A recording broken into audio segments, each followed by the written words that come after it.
경제발전소 박연미입니다. 숫자 50과 2. 둘 중에 큰 수는 무엇일까요? 저는 숫자 2 쪽으로 부등호를 열겠습니다. 그게 말이 돼? 하실지 모르겠지만 2021년 세상을 움직이는 지식의 무게가 그렇습니다. 50년 동안 정답이었던 기준이 코로나 2년 사이 완전히 뒤집혔고 오래 배운 것보다 새로 배운 것들이 쓸모있는 세상이 돼갑니다.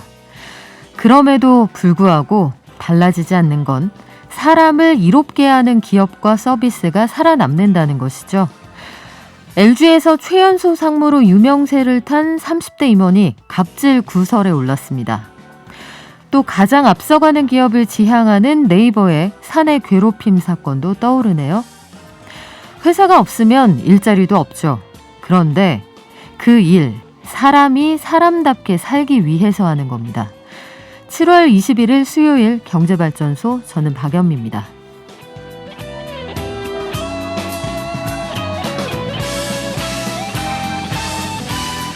청년 취업 준비생이 86만 명에 육박한다고 합니다. 역대 최대 규모라는데 셋 중에 한 명은 공무원 시험을 준비하고 있다고 하네요. 그리고 계란값은 대체 언제 떨어지느냐, 이거 저희 질문으로도 많이 올라가거든요. 언제 안정될까요? 관련된 내용 취재한 기자한테 한번 물어보겠습니다. 잠시 후 10분 경제에서 정리해드리고요. 지난달에 서울대 기숙사 청소를 담당하시던 50대 노동자가 숨진 사건이 있었습니다. 대학 내의 청소 노동자 쉼터 문제 한번 알아보죠. 최신 트렌드 알아보는 핫픽 플러스도 준비되어 있습니다. 척척 박사 강정수 박사님 오시는데요. 오늘은 이커머스도 라이브 커머스도 아닌 퀵 커머스 시장, 이 속도의 시장에 대해서 한번 공부해보죠. 마지막으로 따져봅시다. 우리나라의 공공보건의료 수준은 세계적이다, 이렇게 알고 있는데요. OECD와 비교하면 어느 정도에 와 있을까요? 함께 공부해보겠습니다. 그럼 증시가죠? 키움증권의 한지영 연구원 연결돼 있습니다. 안녕하세요. 네, 안녕하세요. 네, 간밤의 미국 증시는 저는 한마디로 이렇게 정리를 했어요. 세상은 넓고 돈은 넘친다. 반발 매수는 아직 끝나지 않았다. 저의 해석이 틀리지 않습니까? 예, 맞습니다. 저의 경우에는 노래가 생각나는 하루였습니다. 어떤 노래일까요? 가수 백아연 씨의 이럴 거면 그러지 말지, 이런 노래가 생각나는 하루였습니다. 기가 막힌 그래서 전월에 네. 1% 넘게 급락했었는데 어제는 또 다시 1%대 반등세를 보이면서 대체 왜 빠졌나라고 싶을 정도의 허탈감을 느꼈었는데요. 그러니까요. 그래서 좀 세부적인 미국 증시 상황을 언급해 드리면은 델타 변이 확산으로 주요국들이 방역 강화를 계속하고 있다는 소식이 전해졌지만 그 전날에 급락세가 과도했다는 인식 속에 말씀하신 대로 반발 매수세가 유입된 가운데 IBM 등 주요 기업들이 호실적을 기록했다는 소식이 증시 투자 심리를 개선시키면서 1%대 반등세로 마감을 했고요. 업종별로 봐도 그 전날에 많이 빠졌던 경기 민감주들이 고스란히 반등세를 보였습니다.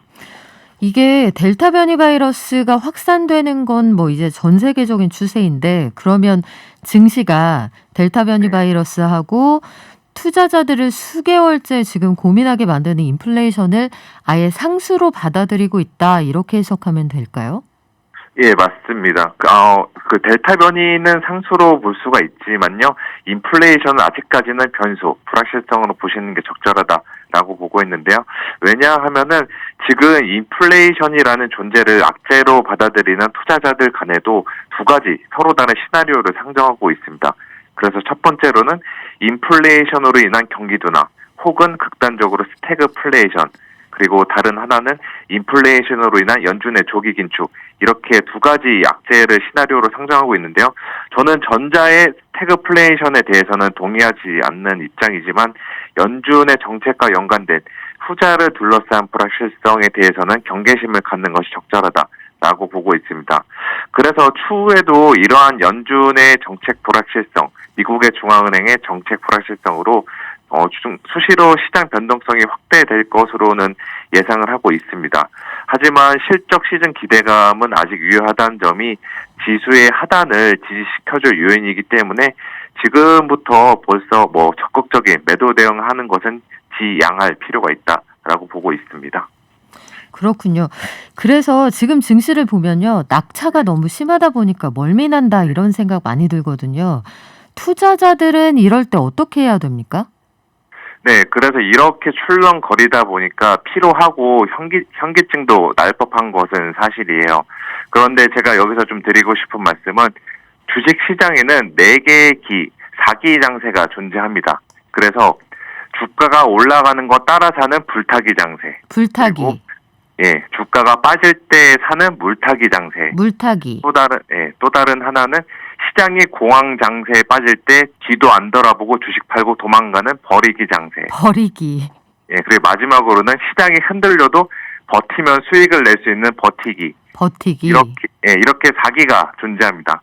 그래서 제가 사기를 치려고 이러는 게 아니라 시장을 보면서 내린 정의인데요. 네. 지금은 버티기와 물타기 그 중간 어디쯤 존재한다라고 볼 수 있어요. 다시 말해서 지금은 시장을 떠날 때가 아니다. 버티거나 물을 타면은 연말로 갔을 때 수익을 더 낼 수 있는 이러한 환경이다라는 말씀을 드리고 싶습니다. 네, 꼭 그 전망이 현실이 되길 바랍니다. 우리 증시는 어떻게 출발했습니까? 미국 증시 강세의 영향을 받아서 지금 코스피도 0.3%대 상승 흐름을 보이고 있고요. 업종별로 봐도 지금 대부분 업종들이 양호한 흐름을 보이고 있는 이러한 상황입니다. 그리고 오늘 눈에 띄는 대형주들은 분할 재상장으로 거래가 정지됐던 두산 인프라코어가 오늘 다시 거래가 시작이 됐는데 이러한 거래 재개 효과 기대감에 힘입어서 지금 8%대 강세를 보이고 있는 이러한 상황입니다. 네, 지금까지 키움증권의 한지영 연구원이었고요. 방송 끝날 때 다시 만나겠습니다. 고맙습니다. 감사합니다.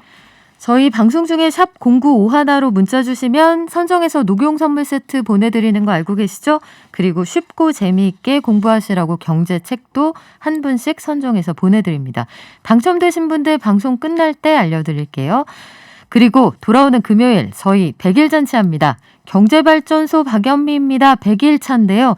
떡도 돌리고 잔치도 할 거거든요. 차량용 공기청정기부터 견과류, 녹용, 경제서적까지 아낌없이 창고 대방출하겠습니다. 그날 특별 초대 손님으로 나의 첫 투자 수업 저자이신 슈퍼개미 김정환 님도 오시거든요.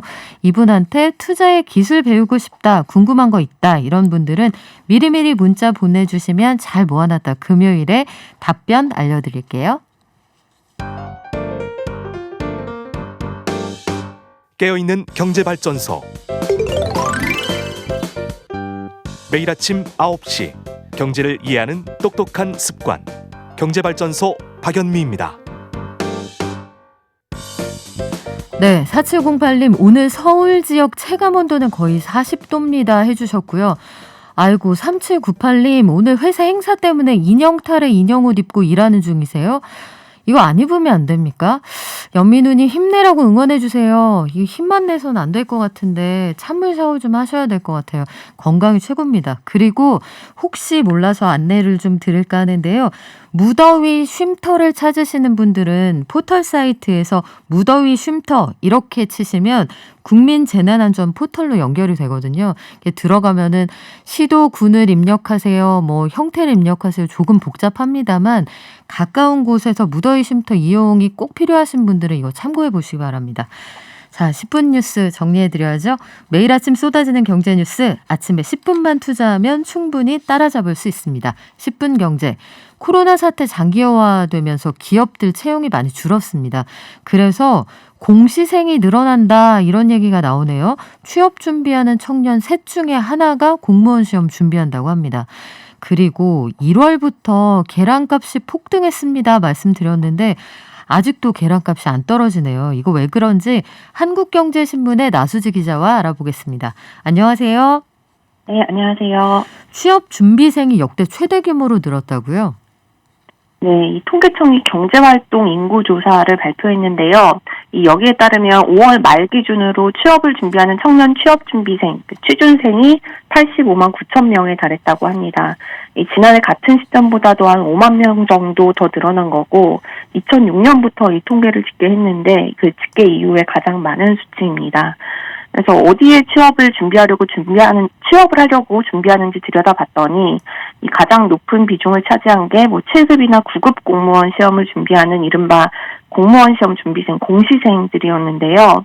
이 취업준비생 가운데서 34%가 공무원 시험을 준비하는 청년들로 집계가 됐고, 일반 기업은 22%, 그리고 뭐 공기업이나 언론사는 11%로 뒤를 이었습니다. 숫자를 놓고 보면 아무래도 주요 대기업 공채들은 많이 없어지고 또 수시 채용으로 전환하다 보니까 이 청년들이 기업보다는 공무원 시험으로 눈을 돌린 게 아니냐, 이런 분석이 나오고 있습니다. 이게 취업까지 걸리는 시간도 워낙 길어져서 이쪽으로 눈을 돌리는 사람이 많아졌다면서요? 네, 이 같은 조사에서 대학 졸업 이후에 그럼 첫 취업까지 얼마나 걸리나 이걸 알아봤더니 이 평균 10.1개월이 걸린 걸로 조사가 됐는데요. 지난해보다 0.1개월 정도 늘어난 거고, 이 청년들이 졸업 이후에 한 평균 10달 정도는 일 없이 백수로 지낸다라는 의미로 해석을 할 수가 있겠는데, 이렇게 취업이 어렵다 보니까 뭐 대학 졸업 자체를 미루는 현상도 강해져서 이 4년제 대학을 다니는 학생이 입학부터 졸업까지 걸리는 기간을 알아봤더니 평균 5년 1개월로 조사가 됐고, 휴학을 경험하는 비율도 절반 정도인 걸로 드러났습니다. 그러면 취업하고 나서는 상황이 확 반전이 됩니까? 네, 사실 안타까운 점은 이렇게 직장 구하는 것도 어려운데 이렇게 직장을 구했다고 해도 처우가 열악한 경우가 대부분인 걸로 조사가 됐는데요. 첫 일자리에 취업해서 월 평균 임금을 200만 원보다 적게 받는 비율이 한 72%에 달했습니다. 그리고 200만 원에서 300만 원 받은 청년은 23%였고 300만 원 이상을 받은 청년은 3.5%에 불과한 걸로 조사가 됐고요. 또 안타까운 점 중에 하나는 남녀 임금 격차도 여전히 커서 이 남성의 경우에 200만 원 미만 비중이 68%였는데 이 여성은 200만 원보다 적게 받는, 첫 직장에서 200만 원보다 적게 받는 비중이 78%에 달했습니다. 그러니까 저임금 일자리에는 여성 청년들이 몰리고 고임금 일자리에는 남성 청년들이 몰렸다라고 해석을 할 수 있고요. 이렇게 상황이 열악하다 보니까 이 첫 직장에서 근속 기간은 한 평균 1년 반 정도였고 그만둔 이유도 뭐 보수나 근로 시간이 만족스럽지 못해서 직장을 그만두는 경우가 가장 많은 걸로 조사가 됐습니다. 좀 안타까운데 그래서 취미생활이나 아니면 커뮤니티 활동 같은 것들도 본인이 관심사 아니면 취업과 유관된 그런 쪽에서 활동하시는 게 나중에 도움이 좀 될 수 있거든요. 이런 것들도 소소하게 좀 챙겨보시면 좋겠고, 얼마 전에 라면 가격이 줄줄이 오를 수도 있습니다. 이런 말씀 드렸는데 장바구니 물가에서 뭐 대표적인 이 달걀 가격이 영 내려갈 낌새가 보이지가 않네요. 네, 이 올 초에 계란 가격이 오른 게 좀처럼 계속 떨어지지 않고 있는데 이 30개 계란 한 판 기준으로 한 지난해 말까지만 해도 6,000원 정도면 살 수 있었는데 이게 1월 말에 7,800원까지 올랐거든요. 그래서 한 6월쯤 되면 좀 다시 6,000원대로 떨어질 거라고 예상을 했었는데 지금까지도 한 7,000원대를 꾸준히 유지를 하고 있습니다. 가장 큰 이유는 지난해 말부터 올 초까지 그 조류 인플루엔자 AI가 확산하면서 알을 낳는 닭을 살처분을 많이 했거든요. 그러면서 이제 계란 가격이 올랐고 또 코로나19가 다시 확산하면서 좀 집에서 밥 해 드시는 분들이 많아지면서 계란 가격이 오른 채 떨어지지 않고 있습니다. 이렇게 계란 소비가 좀 늘다 보니까 일선 대형마트에서는 계란이 품귀 현상을 빚고 있기도 하다고 합니다. 그렇군요. 이 조류 독감이 문제였군요. 사실은 그 산란개를 키워서 실제로 알을 낳아서 공급하기까지 그렇게 오래 기간이 걸리진 않거든요. 이게 왜 회수가 안 되는지 궁금해하는 분들 많았는데 아마 이 폭염도 계란 수급에 좀 문제가 될 겁니다. 달걀 가격이 상승하고 있는 데 따라서 정부도 대책을 좀 가지고 있지 않을까요? 네, 일단은 수입 물량을 좀 늘리겠다라는 방침을 밝혔고요. 또 혹시나 뭐 유통 과정에서 가격이 인상되는 문제가 있지 않나 이런 과정도 좀 들여다보겠다고 밝혔습니다. 또 살처분 때문에 이 산량계가 줄어든 게 문제였기 때문에 이 조류 인플루엔자 관련 방역을 철저히 하는 농가는 인근에 만약에 전염병이 발생하더라도 좀 예방적인 살처분 대상에서는 제외될 수 있도록 하는 방안도 시범 운영하기로 했습니다. 네, 지금까지 한국경제신문 나수지 기자와 함께했습니다. 고맙습니다. 네, 감사합니다. 지금 여러분께서는 경제발전소를 듣고 계십니다.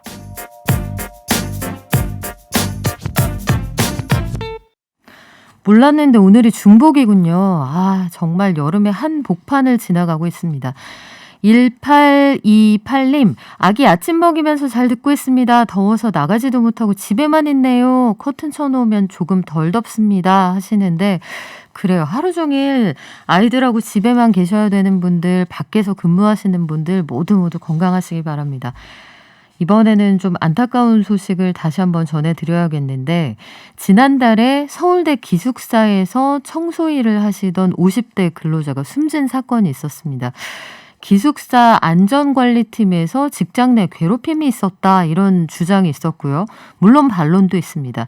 사실과 다르다는 주장도 있기는 한데, 현장에서 일하시는 청소 노동자들의 처우나 근무 환경이 상당히 열악하다는 건 분명해 보이거든요. 어떤 내용인지 이은영 조선비즈 기자 연결해 알아보겠습니다. 안녕하세요. 네, 안녕하세요. 네, 지난달에 서울대 기숙사 관련해서 안타까운 사고가 있었죠. 경위부터 간단하게 설명을 좀 해주시겠어요? 네, 지난달 26일 서울대 기숙사 925동의 휴게실에서 50대 청소 노동자가 숨진 채 발견됐습니다.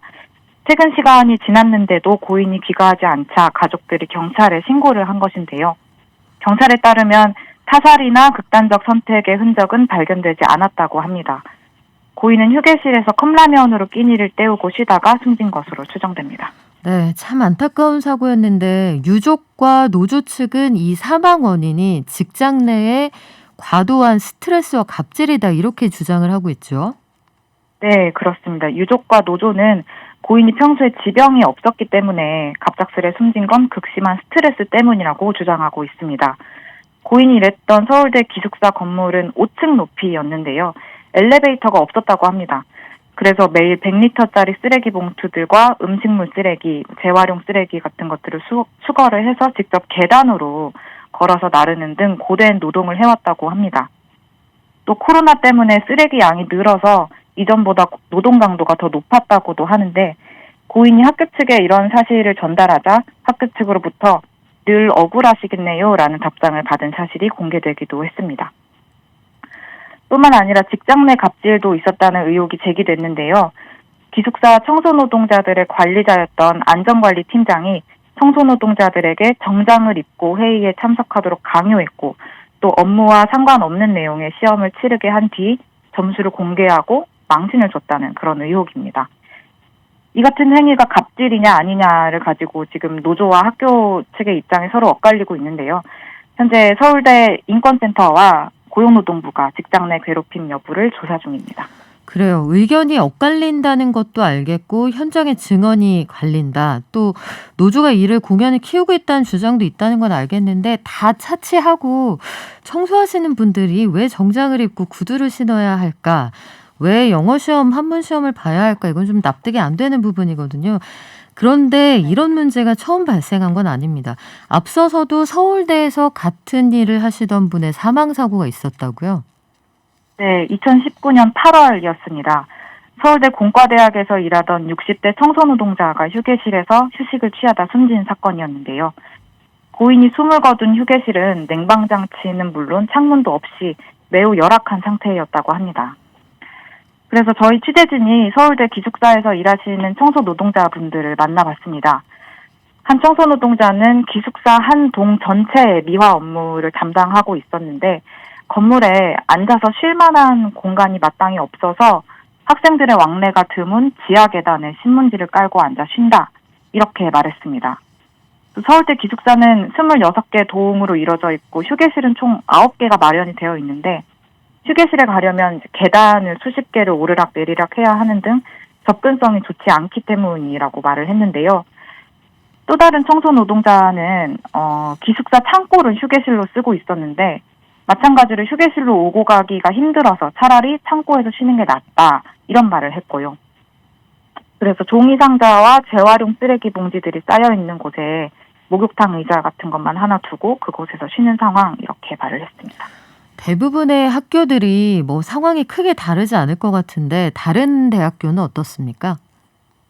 네, 서울시내 다수의 대학을 방문해본 결과 아직도 근무 환경이 열악한 곳들이 있었습니다. 한 사립대 강의동에서 만난 청소 노동자에 따르면 휴게실이 지하 2층에 마련되어 있다고 하는데, 지하 1층에서 2층으로 내려가는 그 계단 아래 공간을 휴게실로 쓰고 있다고 합니다. 이게 계단 밑이다 보니까 당연히 창문도 없고 또 층고가 상당히 낮고 비좁았는데요. 학생들이 계단을 오르고 내릴 때마다 쿵쿵쿵 하는 발소리가 이 휴게실 전체를 울릴 정도라고 합니다.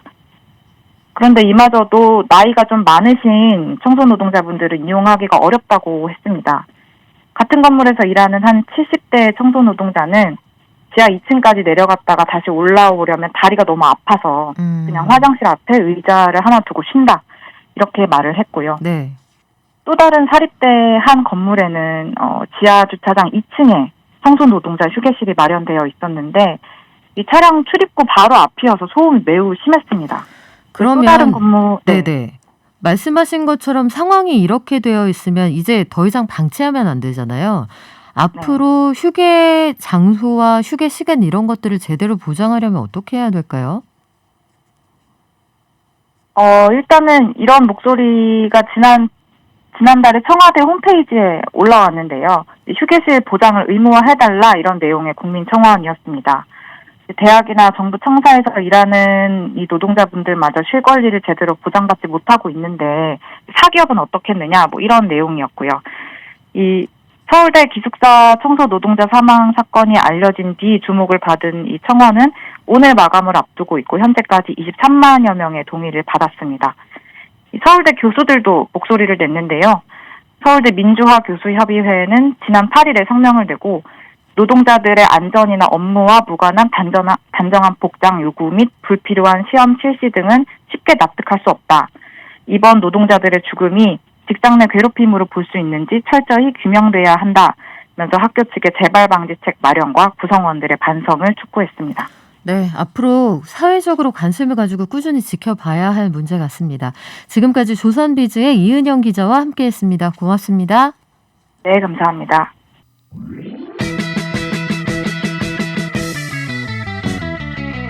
발빠른 경제발전소. 경제발전소 박연미입니다에서는 여러분의 소중한 의견을 받고 있습니다. 짧은 문자 50원, 긴 문자 사진 문자 100원, 샵 0951 또는 TBS 앱을 통해 받습니다.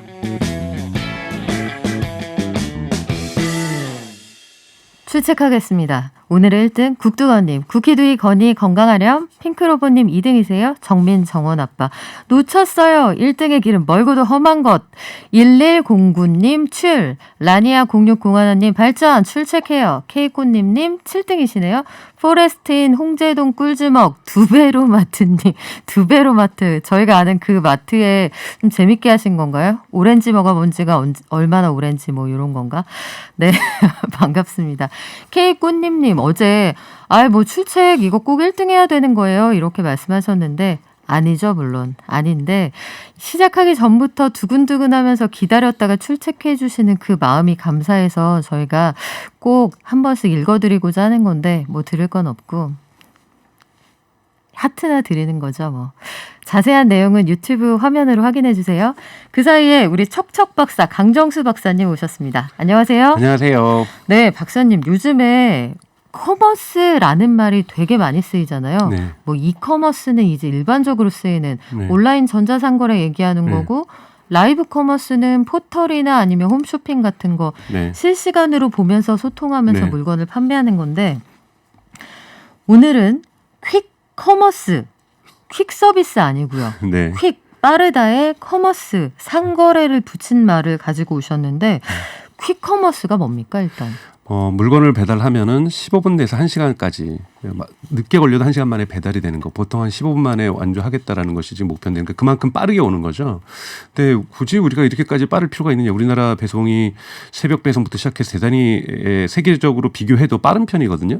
근데 이제 쉽게 생각해 보면 사는 물건이 다른 겁니다. 그러니까 예를 들면 저도 어렸을 때 저희 부모님이 갑자기 창문 열고 밖에서 놀고 있는 저를 불렀거든요. 야, 정수야 가서 빨리 가서 계란 한 판 사와. 또는 당신 얼음도 사와. 뭐 네네. 이러면 저는 그걸 싫어하지 않았던 게 그러면 꼭 잔돈이 남거든요. 잔돈 내 거. 내 거죠. 네. 예를 들면 전구가 깨졌는데 야, 전구 좀 사갖고 와. 150원. 네네네. 뭐 이런 식의 것들 또는 네. 식용유가 똑 떨어졌어요. 그러면 뭘 좀 사갖고 와야 되잖아요. 네. 그때 해가지고 새벽 배송 기다릴 수는 없는 거거든요. 그럼요. 또는 주말에 마트 갈 때 오늘 저녁에 식용유가 부족한 거예요. 사람들은 물론 준비성 있게 여러 개씩 사는 분들도 계시겠지만 모든 사람의 일상이 그렇지 않거든요. 근데 이런 거는 배달이 어떻게 될 것인가. 이런 커머스, 즉 급하게 정수야 불러서 아이들 시켜서 심부름 시켰던 이런 식의 배달의 품목들이 있다라는 거죠. 데일밴드가 갑자기 상처가 났는데 데일밴드가 떨어졌어요. 뭐 이런 식의 어떤 생필품 중에서도 긴급하게 필요한 물건들에 대해서 배달한다. 또는 뭐 이렇게 더운 날 나 초콜릿 먹고 싶은데 이런 당이 땡기는데 마트까지 걸어가는 것도 귀찮아.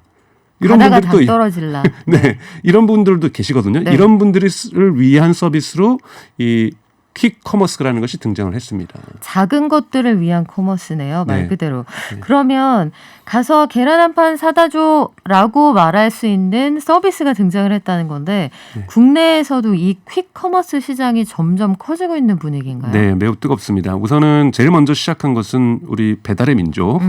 배달의 민족이 보면 안에 들어가면은 비마트라고 있습니다. 네.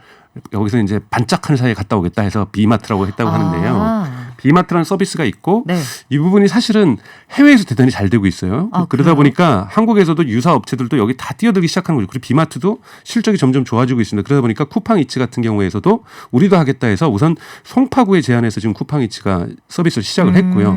그리고 사실은 GS 리테일도 GS25라는 편의점을 기점으로 해서 이 서비스를 최근에 시작을 했습니다. 그래서 그리고 또 준비하는 기업들도 대단히 많고요. 그래서 그 배달원으로 그 동네 사람들을 쓴다 이런 얘기도 제가 들은 적이 있어요. 네. 편의점에서 물건 갖다 주는 거는 근처에 사는 사람들이 알바를 한다는 얘기도 있었는데 새벽 배송 업체도 늘어나고 있습니다. 우리가 흔히 얘기하는 그 컬리라는 회사 말고요. 오아시스라는 기업도 뛰어들어서 있는데 규모는 차이가 많이 나지만 업계 2위 업체잖아요.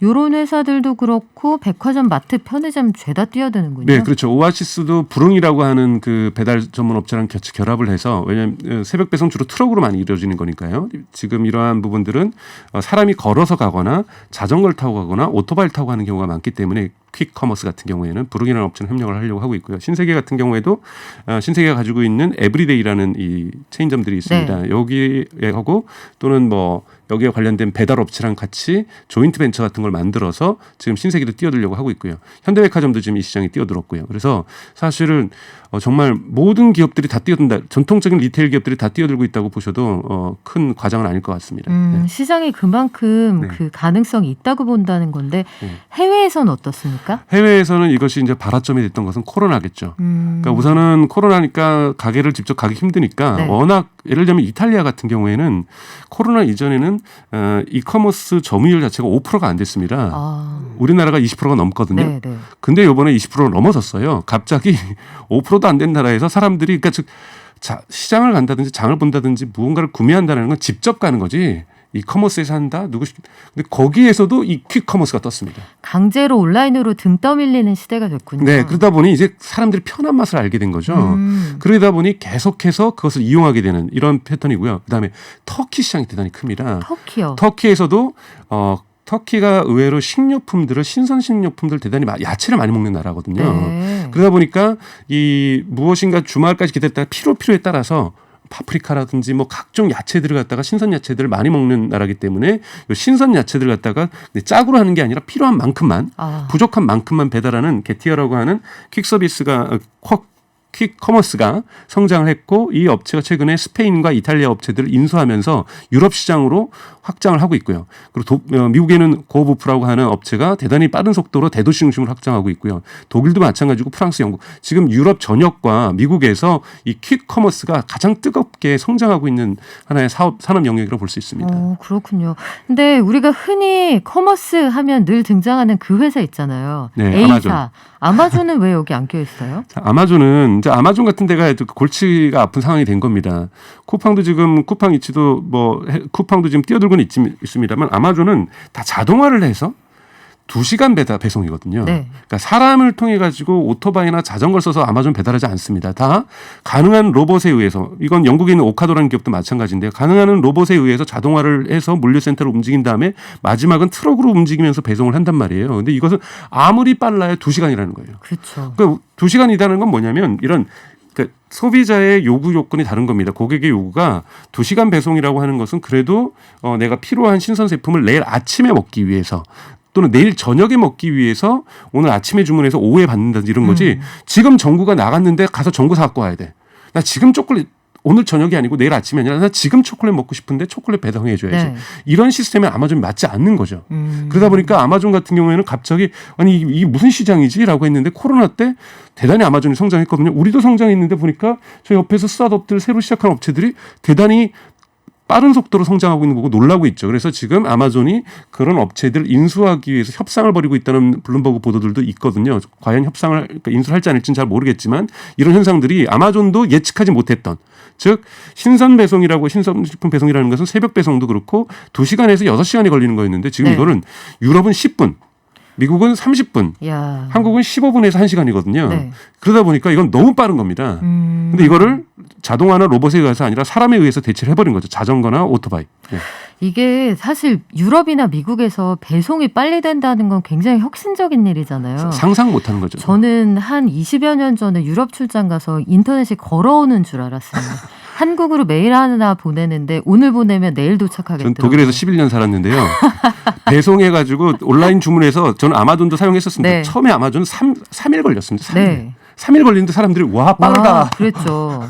근데 이제 퀵커머스를 접하게 됐다. 10분. 아마존 프라임이라는 서비스에 가입하고서도 하루 만에 와서 와 신기하다 했던 기억이 있는데 그나저나 이 퀵커머스라는 시장이 성장을 하면 기존의 신선식품 배송하던 업체들 긴장 좀 해야겠는데요? 그렇죠. 왜냐하면 퀵커머스 입장에서는 고객들이 우리 서비스를 자주 사용하다 보면은 퀵커머스만 해서는 사실은 초콜릿 하나 배송해서 나오는 그 제가 어머니께 또는 아버님께 심부름을 해서 받은 그 잔돈은 제 몫이었던 것처럼 지금도 배송료가 평균 지금 한 2,000원 정도 되는 네. 거거든요. 2,000원은 배송하시는 분들이 배달하시는 배달 노동자들이 가져가게 되어 있는 거거든요. 그러면 이 회사도 마진이 남아야 되는 거잖아요. 그렇죠. 플랫폼은 그러면 뭘로 돈을 법니까? 그러니까 초콜릿 하나 팔고 식용유 하나 팔아서 계란 한 판 팔아서는 이 마진율이 그렇게 네. 작은 겁니다. 그러다 보니까 뭘 하냐면 일단 고객부터 모으는 거죠.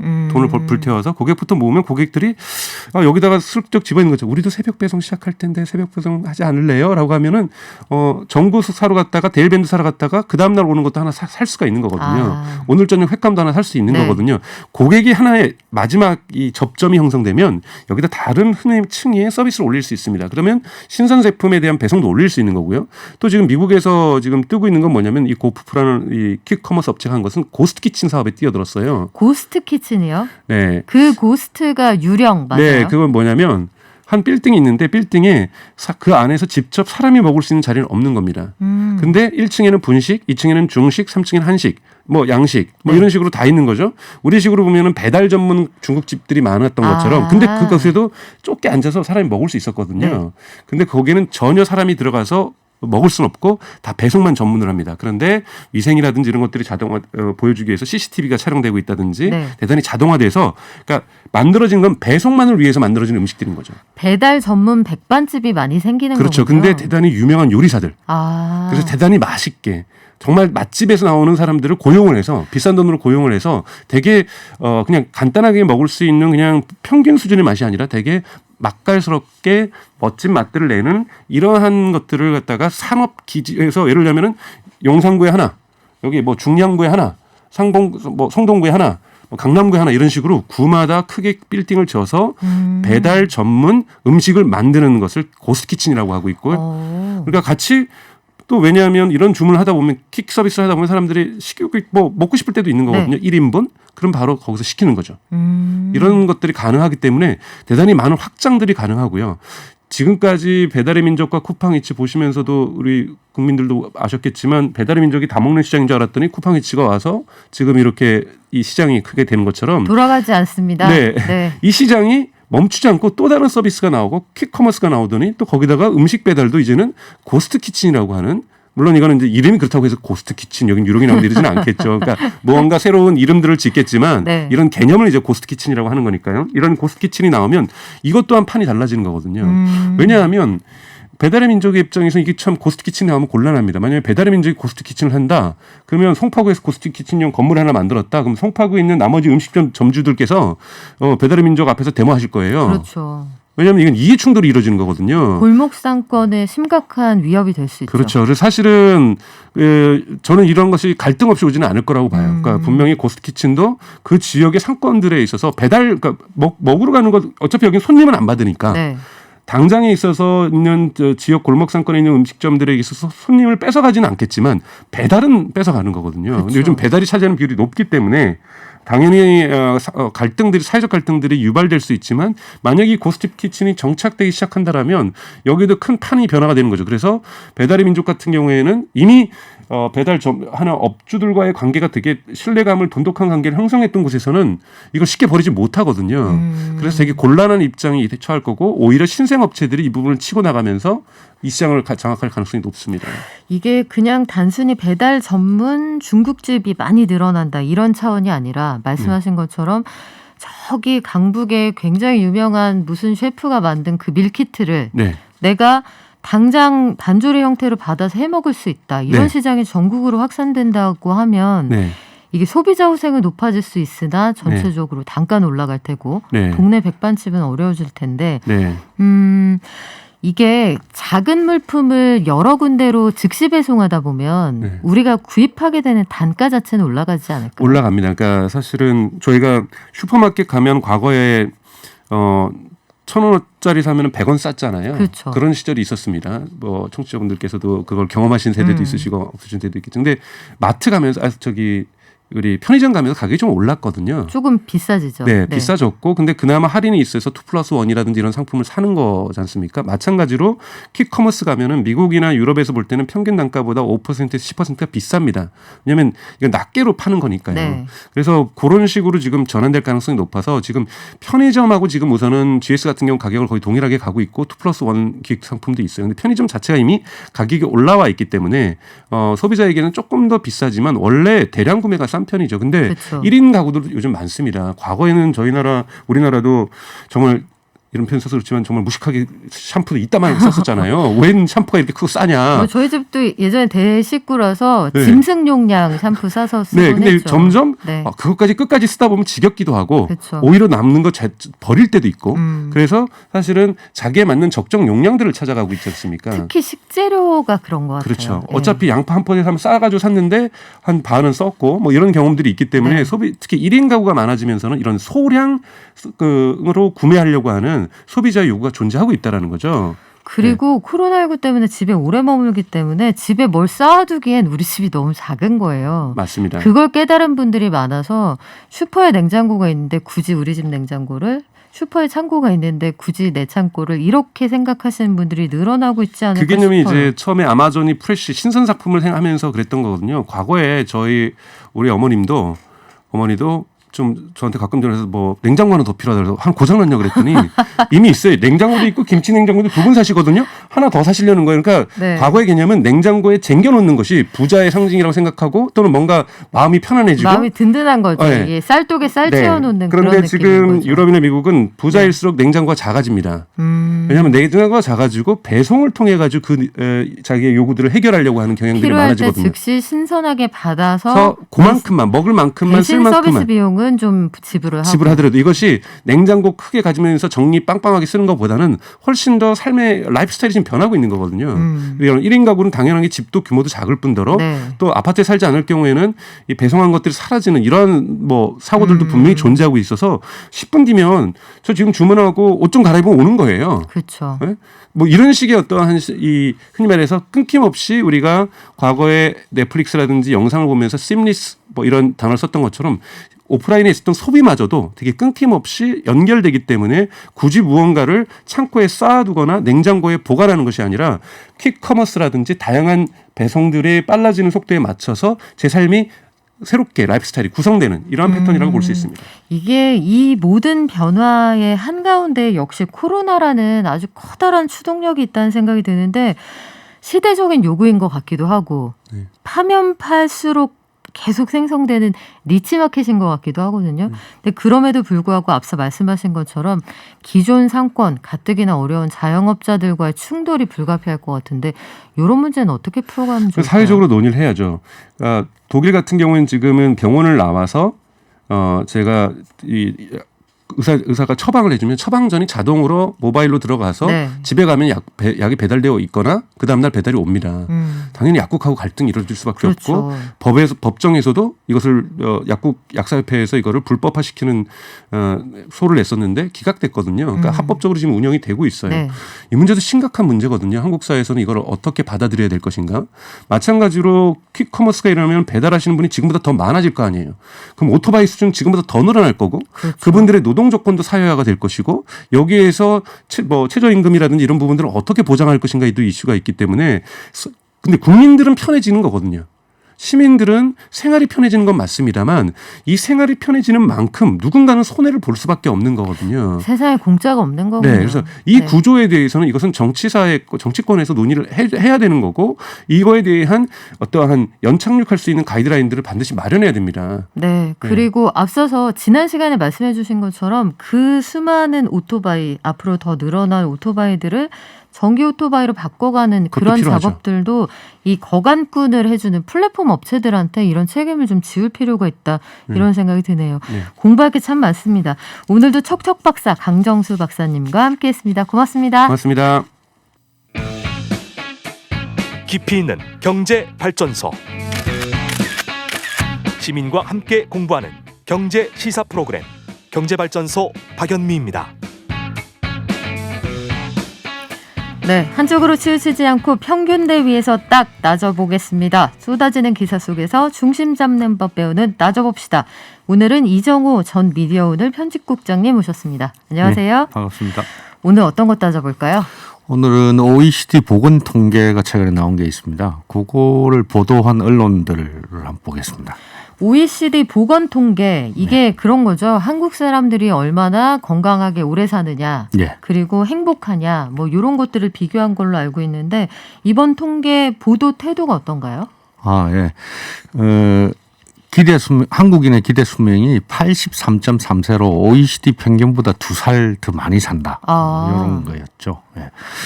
그리고 또 이제 의료 장비는 많은데 CT나 MRI 말입니다. 예, 그런 거는 많은데 의사 수는 퇴부족하다. 이런 내용도 있었고요. 그다음에 그동안에 여성은 80대 중반까지 기대 수명이 있었는데 남성은 다 70대 중후반에 머물렀는데 한국인 남성조차도 80.3세로 기대 수명이 80세로 올랐었다.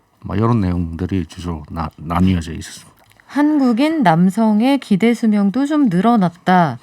이게 혹시 코로나 이후에 조사된 결과인가요? 아닙니다. 코로나 전입니다. 전에 조사된 데이터는 결과인가요? 2019년 데이터입니다. 예.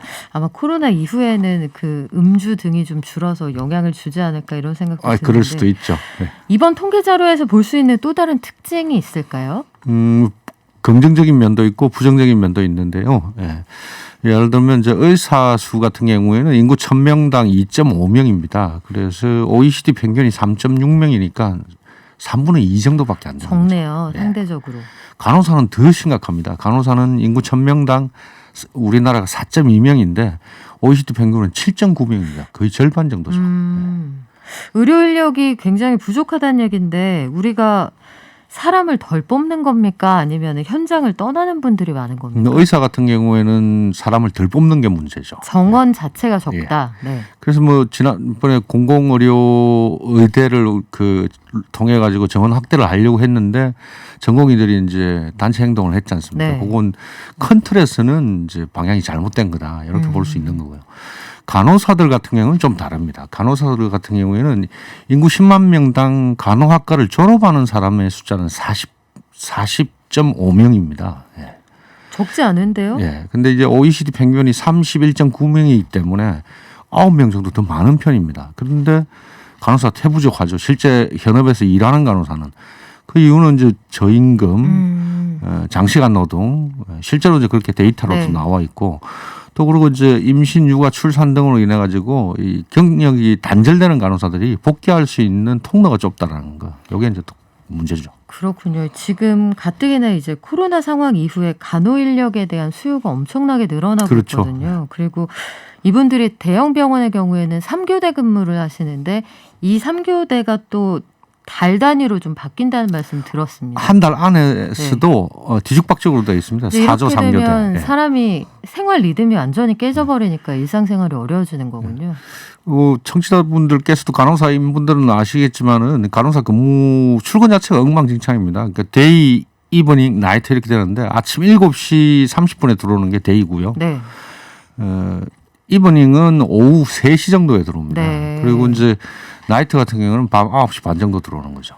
그런데 그거조차도 이제 적응할 만하면 스케줄이 바뀌기 때문에 힘들다는 말씀 저도 주변에서 많이 들었는데 아이고 보건소나 이런 데서 최근 들어서 선별진료소 근무하시는 우리 의료진 분들 보면 손이 다 부르터 있더라고요. 그렇죠. 네. 너무 안타까운데 이분들을 현장에 들어오시게 하는 그런 출구를 좀 찾았으면 좋겠고 또 문제가 될 만한 통계치가 없을까 살펴보니까 자살률은 여전히 좀 높네요. 네, 이게 사실은 25년 전 같은 경우에는 이제 11명 정도 인구 10만 명당 자살자가 연간 그 정도 나왔었는데 그럼 그때는 OECD 같은 평균은 지금 현재 자살자가 계속 떨어지는데 저희는 떨어지지 않고 정체되거나 약간 올라가거나 이래가지고 지금 현재 수준으로는 우리가 인구 10만 명당 24.7명까지 올라가 있습니다. 배가 넘습니다.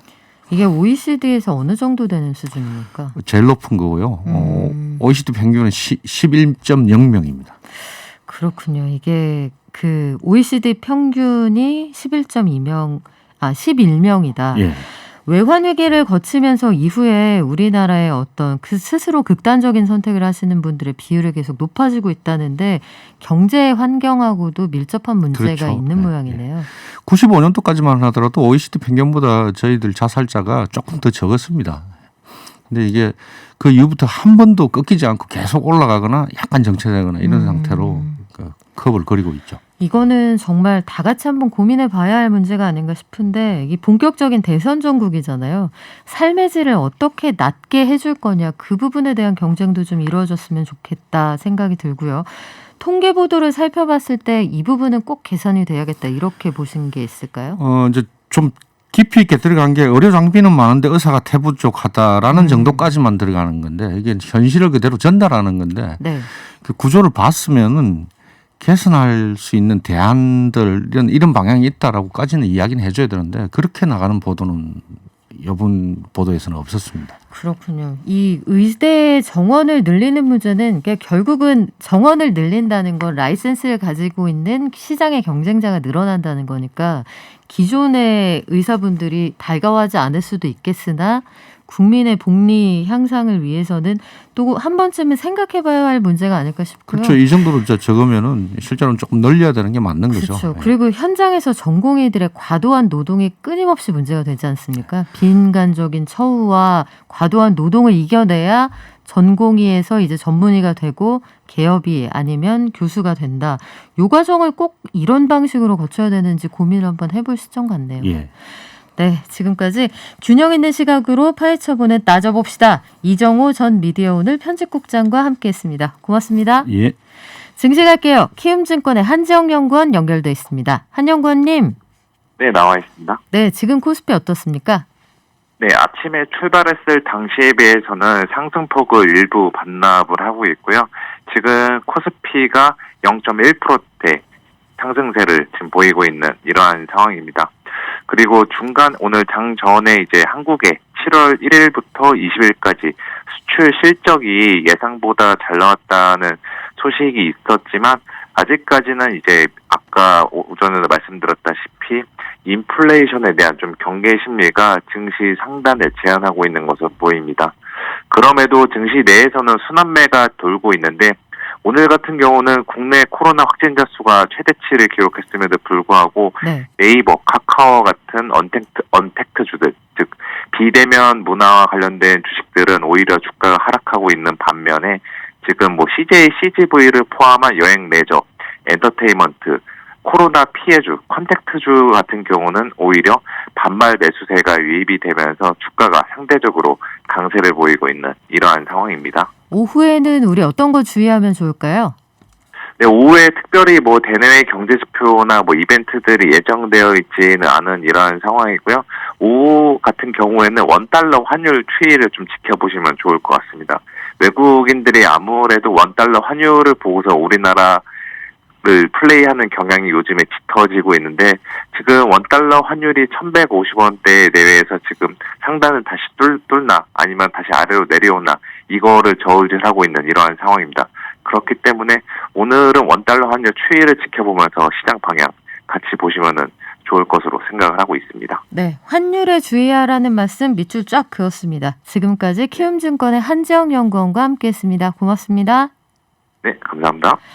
네, 오늘 선물 받으실 분 알려드릴게요. 뚜구뚜구뚜구 녹용 받으실 분 1439님 축하드립니다. 책 받으실 분은 1732님 축하드려요. 선물 받으실 분들 명단은 저희 경제발전소 홈페이지 게시판을 통해서도 다시 한번 알려드릴 건데요. 오늘도 문자 정말 많이 보내주시네요. 숭구리당당 숭닥닥 제 세대가 아닐까. 김정열 씨를 아는 걸로 봐서는 뭐 지금 연배를 숨기기가 어려운 상황이 됐습니다. 오늘부터 1일이네요. 반갑습니다. 팥드러슈 마찬가지예요. 팥드러슈 요런 거. 그리고 덕소아즘 오렌지 유머 크크크크 해주셨는데요. 적어도 제가 보기에는 최소한 X세대 이상 봅니다. 이 세 분 들키셨어요. 그리고 5216님 밤에 투잡으로 음식 배달하는데요. 요즘에 공유주방이라고 해서 지하의 넓은 공간에 10여 개 업체가 음식 배달 서비스하는 그런 곳들이 생겨나고 있어요. 고스트 식당 비슷하네요. 주방 설비 다 갖춰주고 임대 주는 것 같더라고요. 그래요. 그래서 요새 한 군데로 전화하면 1번으로 전화하면 족발이 받고 2번으로 전화하면 치킨 전문점이 받고 뭐 이런 데들도 있다고 하더라고요. 고윤지님 쉽게 참 좋습니다. 노각에 새콤달콤하게 묻혀서 아침 먹는 중이네요. 여유롭게 행복하자고요. 왠지 진 느낌이 드네요. 부럽습니다. 그리고 내곡동님 경제를 알아야 세상을 바로 볼 수 있다. 저도 100% 동의합니다. 최근 들어서 이제 본격적으로 대선 전국이 열렸잖아요. 여기에서 각 후보들이 저마다의 색깔을 뽐내고 있지만 제일 중요한 건 경제 공약이나 정책을 통해서 드러나는 그 사람의 가치관이거든요. 결국은 이게 국정 운영의 방향을 가른다고 저도 생각하고 있습니다. 설탕 한 스푼님. 저는 생수 배달을 받고 깜짝 놀랐습니다. 새벽 배송도 아니고요. 2일 소요라고 분명히 써 있었는데 다음날 아침에 와 있더라고요. 그 뒤로 몇 번 더 주문했는데 빠르더라고요. 저도 최근에 깜짝 놀랐습니다. 의복도 새벽 배송을 해주더라고요. 이제 의류 시장에서도 내가 요 옷을 아침에 입고 나가서 출근해야 돼요 하면 전날 시키면 새벽 배송해주는 서비스가 생겼습니다. 그런데 추가로 비용을 내는 거는 뭐 추가 서비스에 대한 마땅한 비용이겠습니다만 이 새벽에 그걸 배송해 주시는 분들의 고단함 이런 것도 생각을 좀 하게 되더라고요. 그리고 Save